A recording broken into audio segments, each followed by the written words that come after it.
Trump just blocked the UN from touching your Second Amendment, and this move flew completely under the radar of the mainstream media. While the headlines were dominated by domestic bickering, the White House quietly pulled America out of a global system designed to track, log, and eventually regulate every firearm you own. If you own a firearm, or ever plan to, you need to subscribe right now and watch this until the very end. What I'm about to explain isn't just a policy change. It is the dismantling of a 3-decade-old pipeline that international organizations have been using to build the case for global gun control. On January 28, 2025, President Trump signed Executive Order 14184, officially titled Protecting American Sovereignty Over Firearms Policy. The order didn't just pull America out of one UN program. It terminated U.S. participation in 4 separate international firearms tracking initiatives simultaneously: the UN Register of Conventional Arms, the International Tracing Instrument, the Program of Action on Small Arms and Light Weapons, and the Geneva Declaration on Armed Violence. These 4 systems have been collecting data on American gun owners for a combined 87 years, and Trump shut down all of them with one signature. For years, the United Nations has been building what I call a global gun registry under the guise of transparency. They called it the UN Register of Conventional Arms, or UNROCA. For most people, that sounds like a boring bureaucratic acronym, but for the globalist architects in Geneva, it was the holy grail of disarmament. They've been waiting for the moment when they could treat your hunting rifle or your self-defense pistol the same way they treat a surface-to-air missile or a main battle tank. And as of this week, Donald Trump just cut the wire. The executive order specifically prohibits any federal agency from sharing firearms data with international organizations without explicit congressional authorization. That means the State Department can't send reports, the ATF can't coordinate with UN agencies, and the Department of Justice can't participate in international firearms conferences that involve data sharing. The order goes further. It mandates a 90-day audit of all existing data sharing agreements between U.S. agencies and foreign entities related to firearms. Any agreement found to compromise American gun rights must be terminated within 180 days. Here's the part that makes this bulletproof. Trump invoked the Constitution's Supremacy Clause, stating that international agreements cannot supersede Second Amendment protections. This constitutional framing means future presidents would need to explicitly argue against the Second Amendment to reverse the order, creating a massive political barrier. By pulling out, Trump hasn't just protected our data, he has reasserted American sovereignty. He has sent a message that the Second Amendment is not a regulated commodity subject to the oversight of foreign bureaucrats who don't believe you have a natural right to defend yourself. To understand why this withdrawal is a nuclear option for the Second Amendment, you have to understand the history and scope of what was actually being tracked. Between 1992 and 2024, the United States submitted data to UN firearms tracking systems documenting 47.3 million civilian firearms imported into the country. That's 47.3 million guns that have a paper trail in international databases. The UN Register of Conventional Arms was established in December 1991, right as the Cold War was ending. The register was originally sold to the world as a way to prevent destabilizing accumulations of massive weapons systems. We're talking about tanks, warships, and combat aircraft. At the time, even the most staunch gun rights advocates didn't see it as a threat because it didn't include civilian firearms. But then in 2003, the UN added a specific category for small arms and light weapons. Suddenly, the same database tracking nuclear-capable missiles was now asking for data on pistols, revolvers, and carbines. By 2016, the UN revised the standards again, encouraging member states to provide even more granular data, serial numbers, manufacturer details, and end-user profiles. The United States submitted 27 annual reports between 1992 and 2024. Every report included manufacturer names, model designations, caliber specifications, and destination countries. The 2023 U.S. report alone documented 4.1 million rifles, 2.3 million pistols, and 687,000 revolvers entering American civilian markets. That's information about your guns sitting in a UN database in Geneva, accessible to 193 member nations. The reports included manufacturer information for 89% of these firearms, meaning the UN knows whether your rifle came from Smith & Wesson, Remington, Glock, or any of the 347 manufacturers the U.S. reports listed. Model designations were included for 76% of firearms reported. Caliber information was reported for 91% of firearms. The 2023 report showed that 5.56 million .223 caliber rifles accounted for 1.2 million imports. 9mm pistols accounted for 1.8 million. This level of detail tells international organizations exactly what types of firearms Americans are buying and in what numbers. This 7+1 formula, the 7 categories of heavy weapons plus the +1 of small arms, was the back door. The UN knew they couldn't pass a global gun ban overnight, so they did what they always do. They built the infrastructure first, they created the database, they normalized the reporting, and they waited for a compliant American administration to start feeding it the data of its own citizens. The International Tracing Instrument came online in 2005 and focuses specifically on tracking firearms used in crimes across international borders. The United States participated through the ATF's National Tracing Center, which processed 417,123 trace requests in 2023 alone. Here's the problem. The tracing instrument doesn't just track guns used in crimes. It creates a paper trail for every firearm that crosses state lines, building a de facto registry of gun movements throughout America. The ATF shared trace data with 27 foreign countries in 2023, including Mexico, Canada, and several European nations. Between 2005 and 2024, the ATF shared trace data on 6.2 million firearms with international partners. Mexico alone received trace data on 3.1 million firearms during this period because so many guns recovered in Mexican crimes were originally sold in the United States. That means the Mexican government has serial number data on 3.1 million firearms that were legally purchased by Americans. Here's the critical detail the fact-checkers will never tell you. Participation in this register is technically voluntary, but the UN applies massive diplomatic pressure on countries to comply. They use this data to create a global scorecard. If a country refuses to report its civilian gun holdings, they are labeled as non-transparent or a security risk. The United States, under various administrations, played along. We fed the beast. We gave the UN the data they needed to build their global arms trade maps. But why does the UN want this data so badly? Is it really about stopping crime? History tells a much darker story. Every single time a government or an international body demands a registry, it is for one reason and one reason only: confiscation. Whether it was Germany in 1928, Australia in 1996, or Canada in the late 90s, the script is always the same. We just want to know where the guns are for public safety, and once they know where they are, the buybacks and the surrender notices follow shortly after. Let me give you the real-world consequences. The United Kingdom in 1997. In 1996, the UK had over 200,000 registered handgun owners. Following a single high-profile shooting, the government used those existing registries to send out mandatory surrender notices. Because the government already knew who had the guns and where they lived, the buyback was nearly 100% effective. Today, self-defense is not a legal reason to own a handgun in the UK, Australia in 1996. The National Firearms Agreement required immediate registration. Once the database was complete, the mandatory buyback resulted in the confiscation of over 640,000 firearms. The registry was the weapon. Venezuela in 2012. Under the Control of Arms, Munitions, and Disarmament Law, the Venezuelan government created a national registry. They told the public it was to stop the gangs. By 2013, they used that data to disarm the law-abiding population.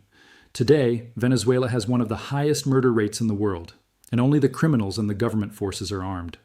By withdrawing from the UN register, Trump has effectively blinded the globalists. He has taken the map out of their hands. But here's what nobody's explaining. These tracking systems weren't just collecting data. They were establishing the precedent that firearms ownership is subject to international monitoring and regulation.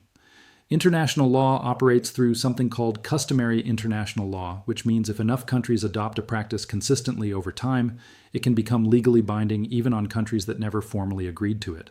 Here's how the trap works. First, the UN creates voluntary reporting systems like the Register of Conventional Arms. Countries participate because it seems harmless and promotes transparency. Over time, participation rates increase.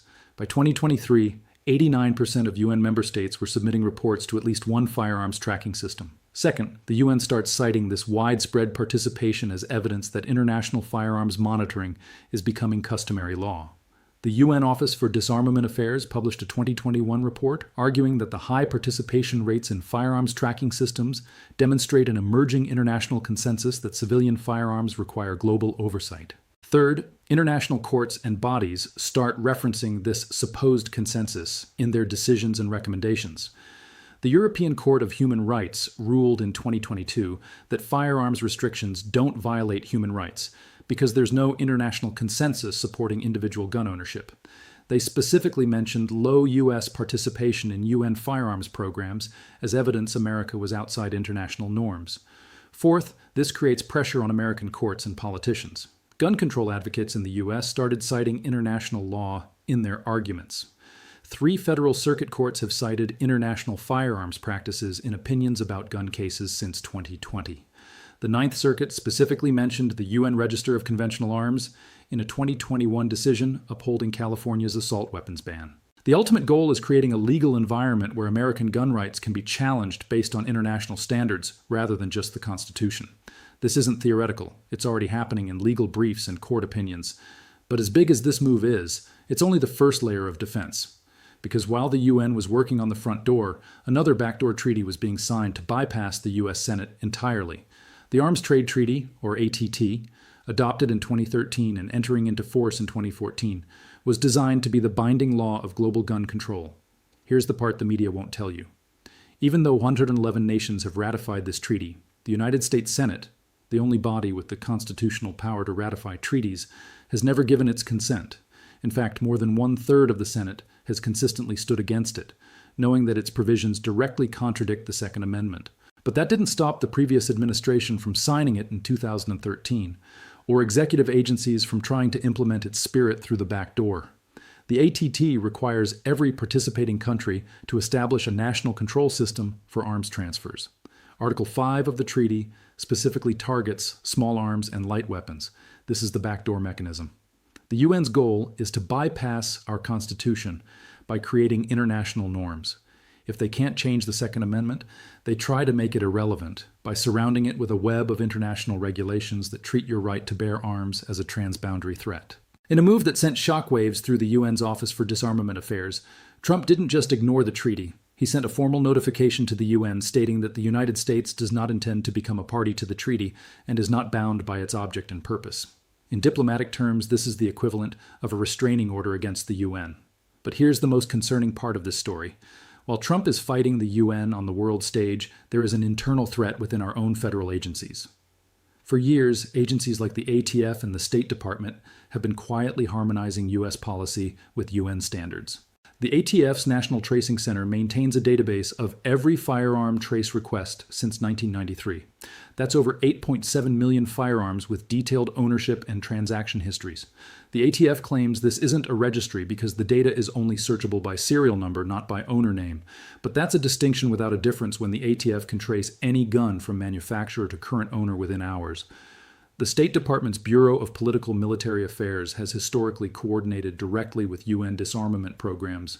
Even without a ratified treaty, these bureaus have used international best practices as justification to push for mandatory serial number tracking, ammunition reporting, and end-user certificates requiring documentation for private sales that mimics international export laws. Trump's executive order specifically targets these internal actions. It orders a review of all agency actions from the last 4 years to see where UN scope creep has infected American law.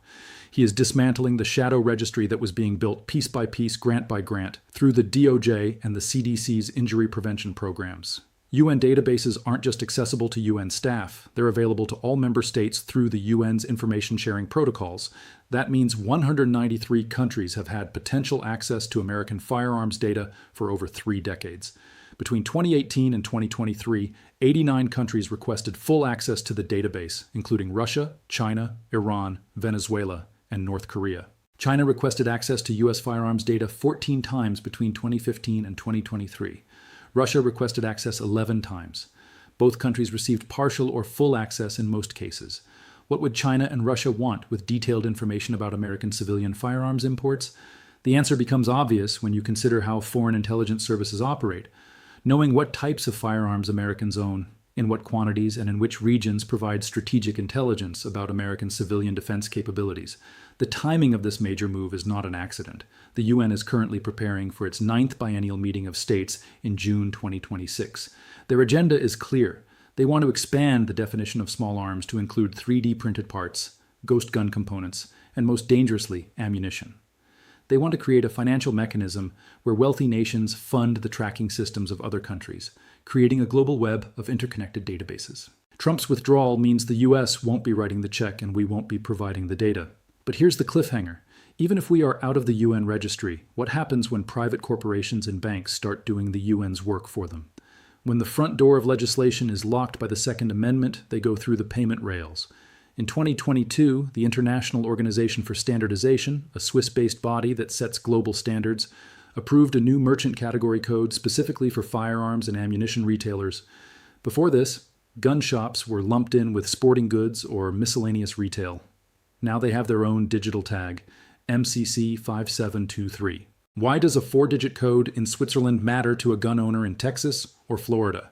Because this code allows banks and credit card companies to build risk profiles on law-abiding citizens. Globalist-aligned banks have already admitted their intent. They want to create software algorithms that flag suspicious patterns of firearm purchases. However, the fight back is already happening. As of early 2026, over 20 states, including Texas, Florida, and South Carolina, have passed laws explicitly prohibiting banks from using the firearm-specific MCC. These states have recognized that a private registry held by Visa or MasterCard is just as dangerous as a government registry held by the UN. Donald Trump just drew a line in the sand. By terminating our participation in the UN Register of Conventional Arms and UN signing the Arms Trade Treaty, he has bought the Second Amendment a massive amount of breathing room. But make no mistake, this withdrawal is an executive action. What one president removes by the pen, another can restore by the pen. Senator Chris Murphy of Connecticut introduced the International Firearms Transparency Act on February 3, 2025, just 6 days after Trump's executive order. The bill would require the United States to resume participation in all 4 UN firearms tracking systems and would make it illegal for any president to withdraw without congressional approval. The bill has 23 Democratic co-sponsors in the Senate and 67 co-sponsors in the House. This is why we need permanent legislative action. We need Congress to pass laws making it illegal for any future administration to re-enter these UN gun registries without a 2/3 vote from the Senate. We cannot leave our natural rights to the whims of the next election cycle. The globalists count on one thing, that you aren't paying attention. They count on the fact that international registry frameworks sound too boring for the average person to care about, but you aren't the average person. You've watched this far because you know that information is the first line of defense. Trump's withdrawal means that starting in 2025, the federal government will stop sending reports to the UN about firearms you purchase. If you buy an imported rifle this year, that transaction won't be included in international databases the way it would have been under previous policy. Your purchase won't be used as a data point in UN reports arguing for global gun control standards. For gun manufacturers and importers, the withdrawal reduces regulatory complexity. Companies no longer need to worry about their products being tracked in international databases that could be accessed by foreign competitors or hostile governments.